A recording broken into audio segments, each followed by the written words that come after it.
ਕਿਹੜਾ ਚੰਗਾ ਪਲੇਅਰ ਹੈ, ਕਿਹਨੂੰ ਖਿਡਾਇਆ ਜਾਣਾ ਹੈ, ਕਿਹਨੂੰ ਨਾ ਕਰਨੀ ਹੈ, ਇਹਦਾ ਫੈਸਲਾ ਕੋਚ ਨਹੀਂ ਕਰੇਗਾ ਜਾਂ ਉਹਦੀ ਪਰਫਾਰਮੈਂਸ ਨਹੀਂ ਕਰੇਗੀ। ਜੋਤਸ਼ੀ ਜਿਹੜੇ ਹੈ ਉਹਦੀ ਜਨਮ ਕੁੰਡਲੀ ਦੇਖ ਕੇ ਦੱਸਣਗੇ ਕਿ ਵੀ ਕਿੰਨੇ ਵਜੇ ਮੈਚ ਉਤਾਰਨਾ ਹੈ ਤੇ ਕਿਹੜੇ ਪਲੇਅਰਾਂ ਦੀ ਟੀਮ ਹੋਣੀ ਚਾਹੀਦੀ ਹੈ।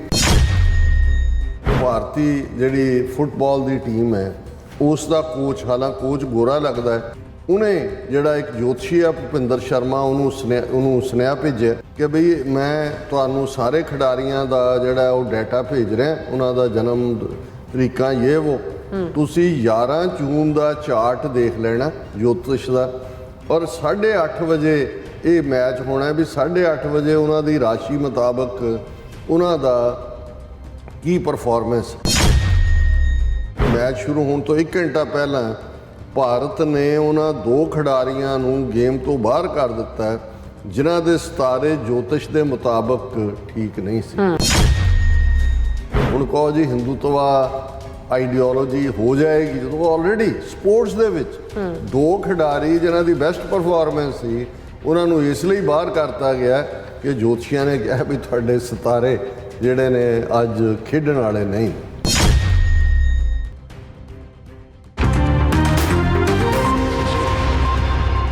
Viewers welcome back to program. So viewers ਗੱਲਬਾਤ ਕਰਨ ਜਾ ਰਹੇ ਹਾਂ ਕਿ ਇੰਡੀਅਨ ਐਕਸਪ੍ਰੈਸ ਦੀ ਇੱਕ ਰਿਪੋਰਟ ਅਨੁਸਾਰ 9 ਜੂਨ 2022 ਨੂੰ ਕਲਕੱਤਾ ਵਿੱਚ ਹੋਏ ਏਸ਼ੀਆ ਕੱਪ ਫੁੱਟਬਾਲ ਮੁਕਾਬਲੇ ਵਿੱਚ ਖਿਡਾਰੀਆਂ ਦੀ ਚੋਣ ਕਰਨ ਲਈ ਇੱਕ ਹਿੰਦੂ ਜੋਤਸ਼ੀ ਦੀ ਸਲਾਹ ਵੀ ਲਈ ਗਈ ਸੀ ਔਰ ਭਾਰਤ ਇੱਕ ਹਿੰਦੂ ਰਾਸ਼ਟਰ ਬਣ ਚੁੱਕਾ ਅਤੇ ਸਰਕਾਰੀ ਅਦਾਰਿਆਂ ਵਿੱਚ ਕੋਈ ਹਿੰਦੂ ਕਰਮਕਾਂਡ ਹਾਵੀ ਹੋ ਚੁੱਕਾ। ਸੋ ਇਸ ਬਾਰੇ ਆਪਾਂ ਗੱਲਬਾਤ ਕਰਨ ਜਾ ਰਹੇ ਹਾਂ। ਸੋ ਅਸੀਂ ਚਾਹਾਂਗੇ ਕਿ ਤੁਸੀਂ ਇਸੇ ਤਰ੍ਹਾਂ ਬਣੇ ਰਹਿਣਾ, ਦੇਖਣ ਸੁਣਨ ਲਈ ਐਂਡ ਲਿਖਣ ਲਈ ਤੁਹਾਡਾ ਸਭ ਦਾ ਬਹੁਤ ਬਹੁਤ ਧੰਨਵਾਦ ਜੀ। ਰਾਜ ਸਾਹਿਬ ਕੀ ਵਿਚਾਰਾਂ ਨੇ? ਦੇਖੋ, ਜਦੋਂ ਅਸੀਂ ਹਿੰਦੂਤਵਾ ਦੀ ਵਿਚਾਰਧਾਰਾ ਦੀ ਗੱਲ ਕਰਦੇ ਹਾਂ, ਮੀਡੀਆ ਇਹਨਾਂ ਖਬਰਾਂ ਨਾਲ ਭਾਵੇਂ ਕੋਈ ਰਾਜਸਥਾਨ 'ਚ ਵਾਪਰ ਰਹੀ ਹੈ, ਕੋਈ ਯੂਪੀ 'ਚ ਹੈ, ਕੋਈ ਹਰਿਆਣੇ 'ਚ ਹੈ ਕਿ ਕਿਤੇ ਸਕੂਲ ਦੇ ਟੀਚਰ ਚਪੇੜਾ ਮਾਰ ਰਹੇ ਨੇ ਮੁਸਲਮਾਨ ਸਟੂਡੈਂਟਸ ਨੂੰ ਜਾਂ ਦੂਸਰੇ ਸਟੂਡੈਂਟਸ ਤੋਂ ਮਰਵਾ ਰਹੇ ਨੇ, ਕਿਤੇ ਹਾਈ ਸਕੂਲ ਦਾ ਟੀਚਰ ਦਿੱਲੀ ਜਾਂ ਦੂਜੇ 'ਚ ਕਹਿ ਰਿਹਾ ਕਿ ਬਈ ਤੁਸੀਂ ਪਾਕਿਸਤਾਨੀ ਇੱਥੇ ਕੀ ਕਰਦੇ ਹੋ, ਜਾਓ ਮੁਲਕ ਦੇ ਵਿੱਚ।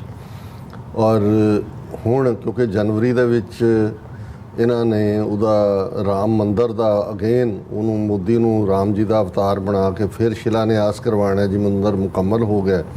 ਉਸ ਤੋਂ ਪਹਿਲਾਂ ਵਿਸ਼ਵ ਹਿੰਦੂ ਪਰਿਸ਼ਦ ਨੇ ਐਲਾਨ ਕੀਤਾ ਹੈ ਕਿ ਜੀ ਅਸੀਂ ਜਿਹੜਾ ਥਾਂ ਯਾਤਰਾਵਾਂ ਕਰਾਂਗੇ ਤਾਂ ਕਿ ਧਾਰਮਿਕ ਹਿੰਦੂ ਯੋਧੇ ਪੈਦਾ ਕੀਤੇ ਜਾਣ ਜਿਹੜੇ ਹਿੰਦੂ ਧਰਮ ਨੂੰ ਡਿਫੈਂਡ ਕਰਨ। ਸੋ ਜ਼ਾਹਰ ਹੈ ਕਿ ਮਹੂਆ, ਮੋਥਰੇ, MP ਔਰ ਦੂਸਰੇ ਉਹਨਾਂ ਦਾ ਕਹਿਣਾ ਕਿ ਵੀ ਇਹਨਾਂ ਨੇ ਜਿਹੜੀਆਂ ਅਗਲੀਆਂ ਚੋਣਾਂ ਨੇ 2024 ਦੀਆਂ, ਉਸ ਤੋਂ ਪਹਿਲਾਂ ਇਸ ਮੰਦਰ ਦੀ ਆੜ 'ਚ ਇਸ ਕਿਸਮ ਦੀਆਂ ਯਾਤਰਾਵਾਂ ਔਰ ਯੋਧੇ ਪੈਦਾ ਕਰਨ ਦਾ ਮਤਲਬ ਤਾਂ ਇਹੀ ਹੈ ਕਿ ਵੀ ਮੁਸਲਮਾਨਾਂ ਦੇ ਖਿਲਾਫ ਉਹਨਾਂ ਨੇ ਕਿਹਾ ਜੀ ਉਹਨਾਂ ਦਾ ਹੋਏਗਾ, ਉਹ ਹਿੰਦੂਤਵਾ ਦਾ ਪ੍ਰਚਾਰ ਕਰਨਗੇ, ਘਰ ਵਾਪਸੀ ਕਰਨਗੇ, ਲਵ ਜਿਹਾਦ ਦੇ ਖਿਲਾਫ ਲੜਨਗੇ। ਉਹ ਸਾਰਾ ਮਤਲਬ ਇਹ ਹੈ ਵੀ ਉਹਨਾਂ ਨੇ ਵਾਇਲੈਂਸ ਕਰਨੀ ਹੈ। ਇਹਨਾਂ ਨੇ ਫਿਰਕੂ ਦੰਗਿਆਂ ਦੇ ਨਾਂ ਥੱਲੇ ਮੁਸਲਮਾਨਾਂ ਦਾ ਜਿਹੜਾ ਉਹ ਸਫਾਇਆ ਕਰਨਾ ਹੈ, ਖੌਫਜ਼ਦਾ ਤਾਂ ਉਹਨਾਂ ਨੂੰ ਕਰ ਹੀ ਦਿੱਤਾ ਹੋਇਆ ਇਹਨਾਂ ਨੇ। ਸੋ ਇੱਕ ਪਾਸੇ ਤਾਂ ਇਹ ਵਰਤਾਰਾ ਚੱਲ ਰਿਹਾ, ਦੂਸਰੇ ਪਾਸੇ ਅਸੀਂ ਦੇਖਦੇ ਹਾਂ ਕਿ ਜਿੰਨੇ ਸਰਕਾਰੀ ਅਦਾਰੇ ਨੇ, ਸਿਲੇਬਸ ਜਿਸ ਲੈਵਲ 'ਤੇ ਸਕੂਲਾਂ ਦੇ ਵਿੱਚ ਉਹ ਸਾਰਾ ਹਿੰਦੂਤਵਾ ਦਾ ਪ੍ਰੋਪੇਗੈਂਡਾ। ਅੱਪਰ ਲੈਵਲ ਦੇ ਉੱਤੇ ਅਸੀਂ 2-3 ਦਿਨ ਪਹਿਲਾਂ ਹੀ ਜ਼ਿਕਰ ਕੀਤਾ ਸੀ ਕਿ ਜਿਵੇਂ ਮੰਡੀ ਦੇ ਵਿੱਚ IIT ਦਾ ਜਿਹੜਾ ਡਾਇਰੈਕਟਰ ਹੈ, ਉਹ IIT ਦੇ ਸਟੂਡੈਂਟ ਜਿਹੜੇ ਹੁਣ ਤੁਸੀਂ ਅੰਦਾਜ਼ਾ ਲਾਓ ਵੀ ਕੱਲ੍ਹ ਨੂੰ ਕੀ ਕੰਪੀਟ ਕਰਨਗੇ ਇੰਟਰਨੈਸ਼ਨਲੀ। ਉਹਨਾਂ ਨੂੰ ਕਹਿ ਰਿਹਾ ਵੀ ਹਿਮਾਚਲ 'ਚ ਜਿਹੜਾ ਕਲਾਊਡ ਬਸਟ ਹੋਇਆ ਹੈ ਜਾਂ ਫਲੱਡਸ ਆਏ ਨੇ ਜਾਂ ਇਹ ਦੂਸਰਾ, ਇਹਦਾ ਰੀਜ਼ਨ ਇਹ ਹੈ ਵੀ ਜਿਹੜੇ ਲੋਕ ਨੇ ਉਹ ਮੀਟ ਖਾਂਦੇ ਨੇ, ਜੇ ਉਹ ਬੰਦ ਕਰ ਦੇਣ ਤੇ ਇਹ ਜਿਹੜਾ ਹੈ ਇਹ ਬਿਲਕੁਲ ਰੁਕ ਜਾਏਗਾ। ਔਰ ਉਹਨੂੰ ਉਹ ਪ੍ਰਣ ਲੈ ਰਿਹਾ ਉਹਨਾਂ ਤੋਂ। ਹਾਲਾਂਕਿ ਅਸੀਂ ਇਸ ਦਲੀਲ 'ਚ ਨਹੀਂ ਜਾਣਦੇ ਕਿ ਭਾਈ ਵੈਜੀਟੇਰੀਅਨਿਜ਼ਮ ਵਰਸਸ ਦੂਜਾ, ਪਰ ਤੁਸੀਂ ਐਜੂਕੇਸ਼ਨ ਦੇ ਲੈਵਲ 'ਤੇ ਕਿਸ ਲੈਵਲ ਦਾ ਹਿੰਦੂਤਵਾ ਉਹ ਪ੍ਰੋਪੇਗੇਟ ਕਰ ਰਹੇ ਨੇ। ਹੁਣ ਇਕੱਲਾ ਇਹ ਨਹੀਂ ਹੈ, ਈਵਨ G20 ਦੇ ਚੱਲਦਿਆਂ ਅਸੀਂ ਦੇਖਿਆ ਵੀ ਇੰਡੀਆ ਵਰਸਸ ਭਾਰਤ ਦੇ ਨਾਂ ਥੱਲੇ ਭਾਰਤ, ਪ੍ਰੈਜ਼ੀਡੈਂਟ ਆਫ ਭਾਰਤ ਔਰ ਦੂਸਰਾ ਹੁਣ ਈਵਨ ਇਹਨਾਂ ਨੇ ਜਿਹੜੇ ਉਹਨਾਂ ਦੇ ਪਾਰਲੀਮੈਂਟ ਦੀ ਜਿਹੜੀ ਨਵੀਂ ਬਿਲਡਿੰਗ ਜਦੋਂ ਸੈਸ਼ਨ ਸ਼ੁਰੂ ਹੋਣਾ, ਸੋ ਇਹਨਾਂ ਦੇ ਮਾਰਸ਼ਲ, ਸਿਕਿਉਰਿਟੀ ਅਫਸਰ, ਦੂਜੇ ਤੀਜੇ, ਉਹ ਸਾਰਿਆਂ ਦੀਆਂ ਵਰਦੀਆਂ ਬਦਲ ਦਿੱਤੀਆਂ ਨੇ। ਹੁਣ ਵਰਦੀਆਂ ਚਲੋ ਬਦਲੀਆਂ ਜਾਂਦੇ ਨੇ, ਉਹ ਇੱਕ ਸਮਝ ਆ ਸਕਦੀ ਹੈ। ਹੁਣ ਉਹਨਾਂ ਹਰ ਇੱਕ ਦੀ ਵਰਦੀ ਦੇ ਉੱਤੇ ਜਿਹੜਾ ਉਹ ਬੀਬੀਆਂ ਹੋਣ ਸਾੜੀਆਂ ਵਾਲੀਆਂ ਜਾਂ ਦੂਜੀਆਂ ਕਮਲ ਦਾ ਫੁੱਲ ਹੋਏਗਾ। ਹੁਣ ਕਈਆਂ ਨੂੰ ਲੱਗੇਗਾ ਜੀ ਕਮਲ ਦਾ, ਹੁਣ ਕਮਲ ਬੀਜੇਪੀ ਦਾ ਚੋਣ ਨਿਸ਼ਾਨ ਹੈ, ਪਰ ਉਹ ਕਹਿ ਰਹੇ ਨੇ ਦੇਖੋ ਜੀ ਕਮਲ ਤਾਂ ਸਾਡਾ ਨੈਸ਼ਨਲ ਫਲਾਵਰ ਵੀ ਹੈ, ਰਾਸ਼ਟਰੀ ਫੁੱਲ ਹੈ ਸਾਡਾ, ਅਸੀਂ ਤਾਂ ਉਹਨੂੰ ਪ੍ਰਮੋਟ ਕਰ ਰਹੇ। ਸੋ ਮਤਲਬ ਇਹ ਹੈ ਵੀ ਇਹਨਾਂ ਨੇ ਉੱਪਰ ਤੋਂ ਥੱਲੇ ਤੱਕ ਸਾਰੇ ਦਾ ਸਾਰਾ ਕੰਮ ਹੀ ਜਿਹੜਾ ਹੈ ਉਹ ਹਿੰਦੂਤਵਾ ਦੇ ਹਵਾਲੇ ਕੀਤਾ ਹੋਇਆ। ਔਰ ਕਿਸ ਹੱਦ ਤੱਕ, ਔਰ ਅਸੀਂ ਦੇਖਦੇ ਹਾਂ ਕਿ ਵੀ ਜਿਹੜੀ ਨਵੀਂ ਪਾਰਲੀਮੈਂਟ ਬਿਲਡਿੰਗ ਦਾ ਉਦਘਾਟਨ ਦੇ ਨਾਂ ਥੱਲੇ ਉਹ ਕਿਵੇਂ ਉਹ ਅੱਧ ਨੰਗੇ ਜਿਹੇ ਉਹ ਸੱਦੇ ਪੰਡਤ ਤੇ ਉਹ ਸੰਗੋਲ ਚੁੱਕਿਆ ਹੈ ਜਿੱਥੋਂ ਪੁਰੀ ਤੋਂ ਆਇਆ ਔਰ ਉਹਨੂੰ ਲੈ ਰਿਹਾ ਤੇ ਉਹ ਵੇਦ ਮੰਤਰਾਂ ਨਾਲ ਕੋਈ ਹੋਰ ਇਨਵਾਈਟ ਹੀ ਨਹੀਂ ਹੈ, ਉਹ ਉਹੀ ਨੇ ਸਾਰੇ।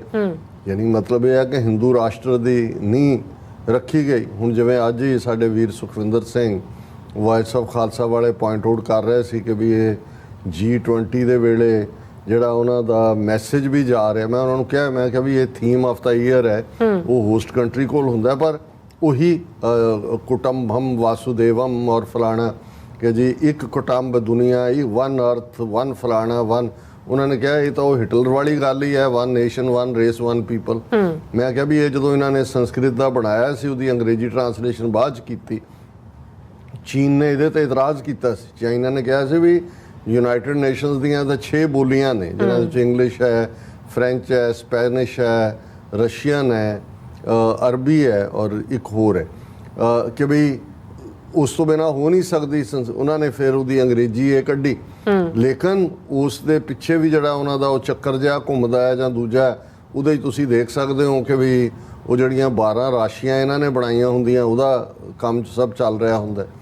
ਹੁਣ ਜੇ ਇਹਨਾਂ ਨੇ ਆਪਣਾ ਗੱਡਾ ਜਿਹਾ ਚੰਦਰਮਾ 'ਤੇ ਭੇਜਿਆ, ਕਿਵੇਂ ਇਸ ਗੱਲ ਨੂੰ ਯਕੀਨੀ ਬਣਾਇਆ? ਮੀਡੀਆ ਦੇਖੇ ਸਾਰੇ ਸਾਇੰਸਦਾਨ ਜਿਹੜੇ ਨੇ ਉਹ ਪੂਜਾ ਕਰ ਰਹੇ ਨੇ ਔਰ ਉੱਥੇ ਵੀ ਜਿਹੜਾ ਉਹ ਪੂਜਾ ਦੇ ਨਾਂ ਥੱਲੇ ਉਸ ਕਿਸਮ ਦਾ ਪਾਰਟ। ਅੱਛਾ, ਸਪੋਰਟਸ, ਹੁਣ ਇਹਦੇ 'ਚ ਤਾਂ ਕੋਈ ਸ਼ੱਕ ਨਹੀਂ ਹੈ ਕਿ ਸਪੋਰਟਸ ਦੇ ਵਿੱਚ ਆਲਰੇਡੀ ਡਿਸਕ੍ਰਿਮੀਨੇਸ਼ਨ ਲੈਵਲ ਕੀ ਹੈ, ਇਹਨਾਂ ਦੇ ਗੁੰਡੇ ਕੀ ਕਰਦੇ ਨੇ। ਉਹ ਤਾਂ ਜਦੋਂ ਹਰਿਆਣੇ ਦੀਆਂ ਬੇਟੀਆਂ ਭਲਵਾਨ ਬੱਚੀਆਂ ਵਿਚਾਰੀਆਂ ਜਿਨ੍ਹਾਂ ਦੇ ਨਾਲ ਇਹਨਾਂ ਦਾ ਮੈਂਬਰ ਪਾਰਲੀਮੈਂਟ ਜਿਹੜਾ ਜਿਹਨੂੰ ਉਹ ਰੈਸਲਿੰਗ ਐਸੋਸੀਏਸ਼ਨ ਦਾ ਚੇਅਰਮੈਨ ਵੀ ਬਣਾਇਆ ਸੀ, ਬ੍ਰਿਜ ਭੂਸ਼ਣ ਕਿ ਉਹਦਾ ਬਦਮਾਸ਼ੇ ਦਾ ਨਾਂ ਸੀ, ਉਹਨੇ ਉਹਨਾਂ ਦੇ ਨਾਲ ਕੀ ਸਲੂਕ ਕੀਤਾ, ਉਹ ਜੰਤਰ ਮੰਤਰ ਤੇ ਬੈਠੀਆਂ ਰਹੀਆਂ, ਕਿਵੇਂ ਉਹਨਾਂ ਦੀ ਮਾਰ ਕੁਟਾਈ ਵੀ ਹੋਈ। ਔਰ ਈਵਨ ਉਹਦੀਆਂ ਇਲੈਕਸ਼ਨਾਂ ਫਿਰ ਨਹੀਂ ਇਹਨਾਂ ਨੇ ਹੋਣ ਦਿੱਤੀਆਂ। ਨਤੀਜੇ ਦੇ ਤੌਰ ਤੇ ਫਿਊਚਰ ਦੇ ਵਿੱਚ ਵਰਲਡ ਜਿਹੜੀ ਰੈਸਲਿੰਗ ਬਾਡੀ ਹੈ ਉਹਨਾਂ ਨੇ ਉਹਨਾਂ ਨੂੰ ਡੀ ਰੈਕਗਨਾਈਜ਼ ਕਰਤਾ, ਪਰ ਇਹਨਾਂ ਨੇ ਉਸ ਬੰਦੇ ਨੂੰ ਨਾ ਪਾਰਟੀ 'ਚੋਂ ਕੱਢਿਆ ਨਾ ਜਵਾਬ ਦੇ ਬਣਾਇਆ। ਹਾਲਾਂਕਿ ਜਦੋਂ ਬਹੁਤ ਦਬਾਅ ਬਣਿਆ, ਸੁਪਰੀਮ ਕੋਰਟ 'ਚ ਕੇਸ ਗਿਆ ਤੇ ਉਹ ਕੇਸ ਰਜਿਸਟਰ FIR ਕਰਨ ਦੇ ਉੱਤੇ ਹੋਏ, ਪਰ ਉਹਨੂੰ ਵੀ ਕੇਸ ਨੂੰ ਵੀਕ ਰੱਖਿਆ ਗਿਆ। ਹੁਣ ਇਸ ਲੈਵਲ ਦੇ ਉੱਤੇ ਹਿੰਦੂ ਤਵੀਆਂ ਦੀ ਬਦਮਾਸ਼ੀ ਵੀ ਸਪੋਰਟਸ ਦੇ ਵਿੱਚ ਹੈ।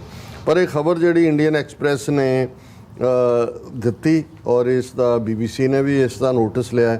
ਬੇਸ਼ੱਕ ਇਸ ਦਾ ਸਬੰਧ ਤਾਂ ਜਿਹੜਾ 9 ਜੂਨ 2022 ਨੂੰ ਕਲਕੱਤੇ ਦੇ ਵਿੱਚ ਜਿਹੜਾ ਏਸ਼ੀਆ ਕੱਪ ਹੋਇਆ ਫੁੱਟਬਾਲ ਦਾ ਉਸ ਨਾਲ ਹੈ, ਪਰ ਇਸ ਦਾ ਅੱਜ ਵੀ ਐਵੇਂ ਹੁਣ 2022 ਤਾਂ ਅਜੇ ਗੁਜ਼ਰਿਆ ਹੀ ਹੈ ਕਿ ਈਵਨ ਕਿਵੇਂ ਹਰ ਪੱਧਰ ਦੇ ਉੱਤੇ ਹੁਣ ਈਵਨ ਜਦੋਂ ਆ Murli Manohar Joshi human resource minister ਸੀ, ਜੋਤਿਸ਼ ਨੂੰ ਮੰਤਰ ਗਾਇਨ ਨੂੰ ਯੂਨੀਵਰਸਿਟੀਆਂ 'ਚ ਵੀ ਐਜ਼ ਏ ਸਬਜੈਕਟ ਲਿਆਂਦਾ ਗਿਆ।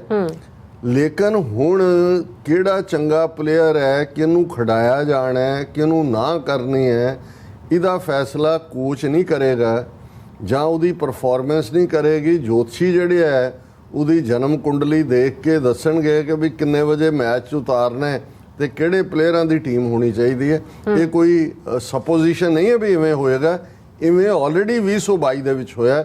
ਔਰ ਇੰਡੀਅਨ ਐਕਸਪ੍ਰੈਸ ਦੀ ਖਬਰ ਹੀ ਇਹ ਹੈ ਕਿ ਭਾਈ ਇਹ ਜਿਹੜਾ ਉਹਨਾਂ ਦਾ ਮੈਚ ਸੀ ਇੰਡੀਆ ਜਿਹੜਾ 9 ਜੂਨ 2022 ਨੂੰ ਕਲਕੱਤਾ ਦੇ ਵਿੱਚ, ਕਲਕੱਤੇ 'ਚ ਅਫਗਾਨਿਸਤਾਨ ਦੇ ਖਿਲਾਫ ਜਿਹੜਾ ਏਸ਼ੀਆ ਕੱਪ ਕੁਆਲੀਫਾਇਰ ਮੁਕਾਬਲਾ ਸੀ, 48 ਘੰਟੇ ਪਹਿਲਾਂ ਇਸ ਮੁਕਾਬਲੇ ਤੋਂ ਭਾਰਤੀ ਜਿਹੜੀ ਫੁੱਟਬਾਲ ਦੀ ਟੀਮ ਹੈ ਉਸ ਦਾ ਕੋਚ, ਹਾਲਾਂਕਿ ਕੋਚ ਗੋਰਾ ਲੱਗਦਾ ਹੈ, ਈਗੋਰ ਸਟਾਈਮਾਈਕ, ਉਹਨੇ ਜਿਹੜਾ ਇੱਕ ਜੋਤਸ਼ੀ ਆ ਭੁਪਿੰਦਰ ਸ਼ਰਮਾ ਉਹਨੂੰ ਸੁਨੇਹਾ ਭੇਜਿਆ ਕਿਉਂਕਿ ਉਹਨੂੰ ਹਦਾਇਤ ਹੋਏਗੀ ਕਿ ਵੀ ਤੁਸੀਂ ਪਹਿਲਾਂ ਜੋਤਸ਼ੀ ਤੋਂ ਕਲੀਅਰੈਂਸ ਲੈਣੀ ਹੈ ਵੀ ਕਿਹੜੇ ਪਲੇਅਰਸ ਨੂੰ ਖਿਡਾਉਣਾ।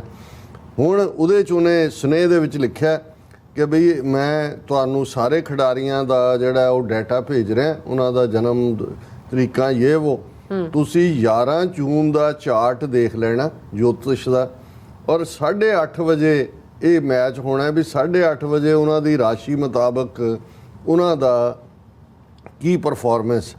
ਔਰ ਉਹਨੇ ਕਿਹਾ ਕਿ ਇਹ ਜਿਹੜਾ ਜੋਤਸ਼ੀ ਹੈ ਸ਼ਰਮਾ, ਇਹਨੂੰ ਫੁੱਟਬਾਲ ਕੋਚ ਦੇ ਨਾਲ ਆਲ ਇੰਡੀਆ ਫੁੱਟਬਾਲ ਫੈਡਰੇਸ਼ਨ ਦੇ ਇੱਕ ਆਫੀਸ਼ੀਅਲ ਨੇ ਮਿਲਾਇਆ। ਹੁਣ ਕੋਚ ਗੋਰਾ ਹੈ, ਉਹਨੂੰ ਆਲ ਇੰਡੀਆ ਫੁੱਟਬਾਲ ਫੈਡਰੇਸ਼ਨ ਨੇ ਕਿਹਾ ਕਿ ਵੀ ਜਦੋਂ ਵੀ ਮੈਚ ਤੋਂ ਪਹਿਲਾਂ ਇਸ ਜੋਤਸ਼ੀ ਤੋਂ ਕਲੀਅਰੈਂਸ ਲੈਣੀ ਹੈ। ਫਿਰ ਉਹਨਾਂ ਨੇ ਕਿਹਾ ਕਿ ਵੀ ਇਹ ਉਹਨਾਂ ਦੀ ਪਲੇਅਰਾਂ ਦੀ ਸੂਚੀ ਜਿਹੜੀ ਹੈ 11 ਪਲੇਅਰ ਸੀ, ਉਹ ਉਹਨੂੰ ਭੇਜੀ ਗਈ ਸਟਾਈਮਾਈਕ ਸ਼ਰਮਾ ਨੂੰ। ਉਹਨਾਂ ਨੇ ਜਿਹੜਾ ਇਸ ਦੇ ਉੱਤੇ ਜੋਤਸ਼ੀ ਨੇ ਫਿਰ ਆਪਣੀਆਂ ਟਿੱਪਣੀਆਂ ਰਾਹੀਂ ਜਵਾਬ ਦਿੱਤਾ। ਕੁਝ ਟਿੱਪਣੀਆਂ ਜੋ ਨੇ ਕਿਹਾ ਠੀਕ ਹੈ, ਇਹ ਬਹੁਤ ਅੱਛਾ ਕਰ ਸਕਦਾ ਹੈ। ਕਿਸੇ 'ਚ ਕਿਹਾ ਆਤਮ ਵਿਸ਼ਵਾਸ ਘੱਟ ਕਰਨ ਦੀ ਜ਼ਰੂਰਤ ਹੈ। ਫਿਰ ਉਹਨੇ ਕਿਹਾ ਜੀ ਇਹ ਔਸ ਤੋਂ ਵੀ ਜ਼ਿਆਦਾ ਖਰਾਬ ਦਿਨ ਹੈ, ਬਹੁਤ ਅੱਛਾ ਦਿਨ ਨਹੀਂ ਹੈ। ਫਿਰ ਉਹਨੇ ਇਹ ਕਿਹਾ ਕਿ ਜੀ ਕੋਚ ਤੇ ਜੋਤਸ਼ੀ ਜਿਹੜਾ ਹੈ ਇਸ ਕਿਸਮ ਦਾ ਉਹਨਾਂ ਦਾ ਡਾਇਲੌਗ ਚੱਲਦਾ ਰਿਹਾ। ਔਰ ਉਹਨਾਂ ਨੇ ਕਿਹਾ ਕਿ ਵੀ ਮੈਚ ਸ਼ੁਰੂ ਹੋਣ ਤੋਂ 1 ਘੰਟਾ ਪਹਿਲਾਂ ਭਾਰਤ ਨੇ ਉਹਨਾਂ 2 ਖਿਡਾਰੀਆਂ ਨੂੰ ਗੇਮ ਤੋਂ ਬਾਹਰ ਕਰ ਦਿੱਤਾ ਜਿਨ੍ਹਾਂ ਦੇ ਸਿਤਾਰੇ ਜੋਤਿਸ਼ ਦੇ ਮੁਤਾਬਕ ਠੀਕ ਨਹੀਂ ਸੀ। ਔਰ ਇਸ ਜੋਤਿਸ਼ ਲਾਣ ਦੇ ਲਈ ਜਿਹੜਾ ਜੋਤਸ਼ੀ ਭੁਪੇਸ਼ ਸ਼ਰਮਾ, ਉਹਨੂੰ 15 ਲੱਖ ਰੁਪਏ ਦਿੱਤੇ ਗਏ। ਹੁਣ ਇਹ ਹੈ ਹਿੰਦੂਤਵਾ ਮੁਲਕ, ਤੇ ਤੁਸੀਂ ਉਸ ਤੋਂ ਅੰਦਾਜ਼ਾ ਲਾਓ ਕਿ ਭਾਈ ਇਹਨਾਂ ਦੇ ਨਾਲ ਰਹਿਣਾ ਜਾਂ ਇਸ ਲੈਵਲ ਦੇ ਉੱਤੇ ਹੁਣ ਕਹੋ ਜੀ ਹਿੰਦੂਤਵਾ ਆਈਡੀਓਲੋਜੀ ਹੋ ਜਾਏਗੀ, ਜਦੋਂ ਆਲਰੇਡੀ ਸਪੋਰਟਸ ਦੇ ਵਿੱਚ 2 ਖਿਡਾਰੀ ਜਿਨ੍ਹਾਂ ਦੀ ਬੈਸਟ ਪਰਫਾਰਮੈਂਸ ਸੀ ਉਹਨਾਂ ਨੂੰ ਇਸ ਲਈ ਬਾਹਰ ਕਰਤਾ ਗਿਆ ਕਿ ਜੋਤਸ਼ੀਆਂ ਨੇ ਕਿਹਾ ਵੀ ਤੁਹਾਡੇ ਸਿਤਾਰੇ ਜਿਹੜੇ ਨੇ ਅੱਜ ਖੇਡਣ ਵਾਲੇ ਨਹੀਂ ਨੇ। ਜੀ ਡਾਕਟਰ ਸਾਹਿਬ, ਤੁਹਾਡਾ ਬਹੁਤ ਬਹੁਤ ਧੰਨਵਾਦ। ਸਾਥ ਲੈਣਾ ਬ੍ਰੇਕ। ਵਿਊਅਰਸ, ਤੁਸੀਂ ਕਿਤੇ ਨਹੀਂ ਜਾਣਾ, ਮਿਲਦੇ ਹਾਂ ਆਫਟਰ ਦਿਸ ਸ਼ਾਰਟ ਬ੍ਰੇਕ।